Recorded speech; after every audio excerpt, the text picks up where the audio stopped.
আসসালামু আলাইকুম রাতুল ভাই, আমি মোহাম্মদ আরিফুল ইসলাম নাহিদ। আশা করি আপনি ভালো আছেন। আগের সপ্তাহে আমার পড়াশোনা নিয়ে ব্যস্ত থাকার কারণে ঘটনা পাঠাতে পারিনি, তবে এই সপ্তাহে আপনাদের সাথে চমৎকার একটি ঘটনা নিয়ে হাজির হয়েছি। আশা করি আপনাদের ভালোই লাগবে। এই ঘটনাটি আমার এক বড় ভাইয়ের থেকে শোনা, সম্পূর্ণ বাস্তব একটি ঘটনা।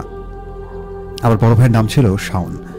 তিনি যখন পিরোজপুরে ছিলেন তখনকার এই ঘটনাটি, তাই আর কথা না বাড়িয়ে সরাসরি চলে যাই ঘটনায়। উনি আমাকে যেভাবে বলেছেন আমি ঠিক সেভাবেই লিখছি। 2012 সালের কোনো এক বিষণ্ণ সন্ধ্যার ঘটনা এটি। পিরোজপুরের কোনো একটি গ্রামে তিনি বেড়াতে যান। সেই গ্রামের একটি পুরনো ভাঙা জমিদার বাড়ি ছিল, যার পাশে ছিল পুরনো কিছু বাঁশ ঝাড় দিয়ে ঘেরা, এবং সেই বাড়িতে অদ্ভুত বড় একটি পুকুর ছিল। স্থানীয় লোকজন এই বাড়িটি নিয়ে এক একজনে এক এক কথা বলতেন। কেউ বলে ওখানে আত্মা থাকে, কেউ বলেন সেখানে নাকি এক মহিলাকে দেখা যায় একটি ভাঙা আয়না দিয়ে ঘোরাফেরা করেন, এবং আরও শোনা যায় উনি নাকি সেই আয়নাটি দিয়ে আত্মহত্যা করেছিলেন। কিন্তু এসব শাওনের কাছে মিথ্যা লাগে। শাওন এসবে বিশ্বাস করেনি, যার কারণে সে একদিন একাই বিকেলে সেখানে হাঁটতে যায়, এবং দেখতে দেখতে সন্ধ্যা হয়ে যায়। সন্ধ্যায় বৃষ্টি নামার আগে শাওন একা একা হাঁটতে হাঁটতে সেই পুকুর পাড়ে চলে যায়, এবং সেখানে গিয়ে দেখতে পায় পানিতে তার প্রতিবিম্বটা ঠিক মতো নেই। তার মুখটা বিকৃত, চোখ গলিত, আর পাশে দাঁড়িয়ে থাকা আরেকটা ছায়াটা তাকে ফিসফিসে কিছু বলছিল। শাওন তখন দৌড় দিতে চায়, কিন্তু পা আটকে যায় কাদায়। ঘর অন্ধকার হলেই সে দেয়ালে হাত রেখে আঁকতে থাকে অদ্ভুত সব চিহ্ন, পচে যাওয়া রক্ত, ছিন্ন হাত, আর উল্টে যাওয়া মুখ। এক রাতে তার মা দেখে শাওন দাঁড়িয়ে আছে ঘরের আয়নার সামনে, আর আয়নায় দেখা যাচ্ছে ঠিক অন্য কাউকে, একটা ছিন্ন মাথার বাচ্চা ছেলেকে, যার গলা দিয়ে কালো তরল গড়িয়ে গড়িয়ে পড়ছে। গ্রামের বৃদ্ধদের কাছে জানতে পারা যায় এক বীভৎস গল্প। এই জমিদার বাড়ির মালিক ছিলেন এক বিধবা মহিলা। তার একটা পাগল ছেলে ছিল। সে সবসময় নিজের আয়নার সামনে দাঁড়িয়ে কথা বলতো।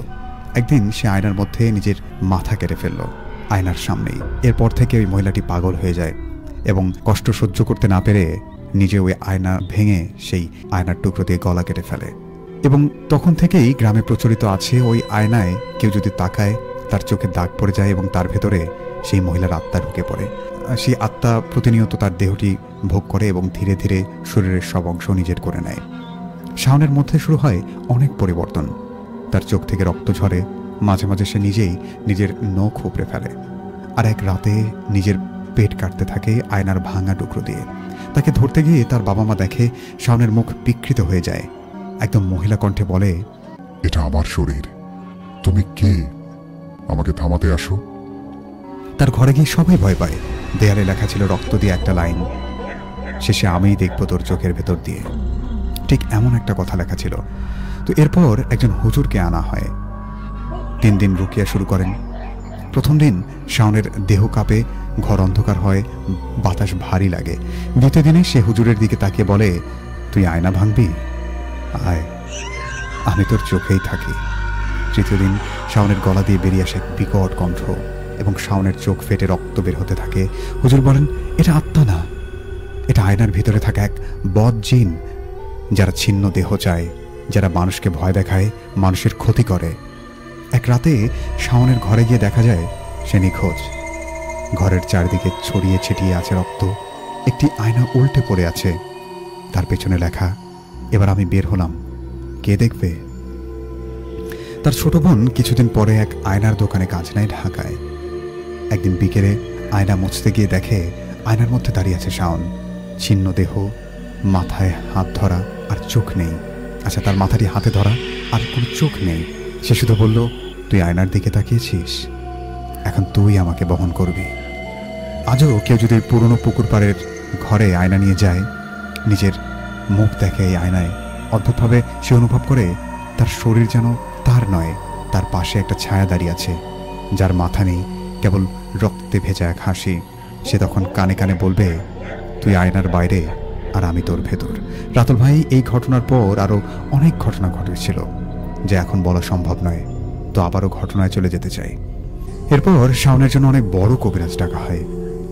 কবিরাজ এসে সবাইকে বলল, ওকে খুব খারাপ একটা জিন আসর করেছে, ওই জিনটা ওকে না মেরে থামবে না। এরপর কবিরাজকে সবাই বলে, যেভাবেই হোক শাওনকে বাঁচাতে হবে। এরপর কবিরাজ তার বাবা মাকে বলল, আপনারা যদি আপনার ছেলেকে বাঁচাতে চান তাহলে ওই জিনকে তেলে পুড়ে মারতে হবে।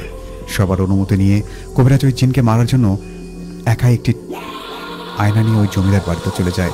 এরপরে কবিরাজ কী করে তা কারোরই জানা নেই।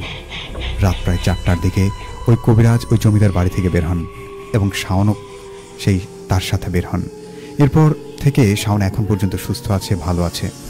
রাতুল ভাই, এটি ছিল আমার ঘটনা। লিখতে ভুল ত্রুটি হলে ক্ষমা সুন্দর দৃষ্টিতে দেখবেন, ভালো লাগলে পড়ে শোনাবেন। আজকের মতো বিদায় নিচ্ছি। আমি মোহাম্মদ আরিফুল ইসলাম নাহিদ।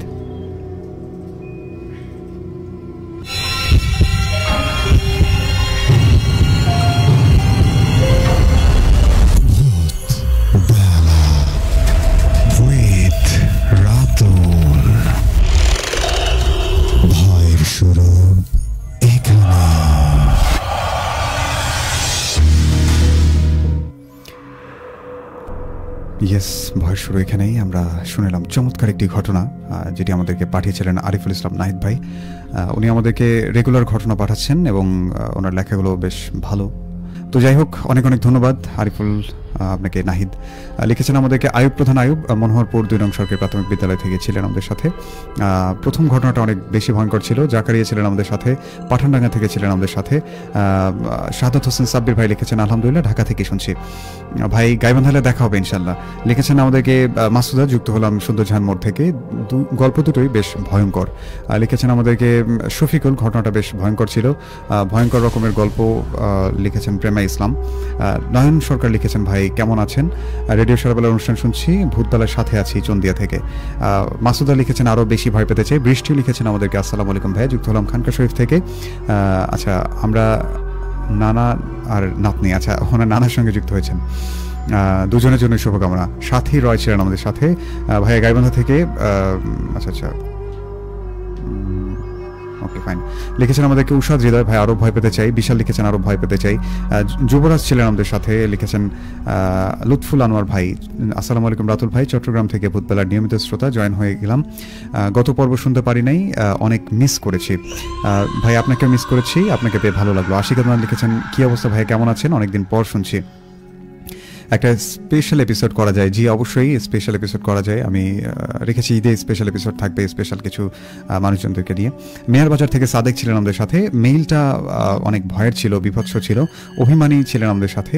আসলে ইমেলটা ভয়ের ছিল, অনেক ভয় পাচ্ছেন। লিখেছেন ফুফতো ভাই মিলে শুনছি, আয়ুব প্রধান অনেক ভয় পেয়েছেন। সাদেক হাসান জানিয়েছেন, মিষ্টি ছিলেন আমাদের সাথে। মনির শেখ লিখেছেন, ভাইয়া আপনার কণ্ঠে মনে হয় জাদু আছে। মেইলটা অনেক ভয়ঙ্কর ছিল।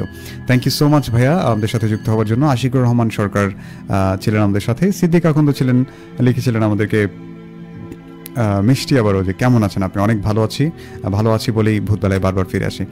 লিখেছেন আমি আমার বন্ধু মারুফ, আচ্ছা আচ্ছা আচ্ছা, জমিতে পলো দিয়ে মাছ ধরছেন এবং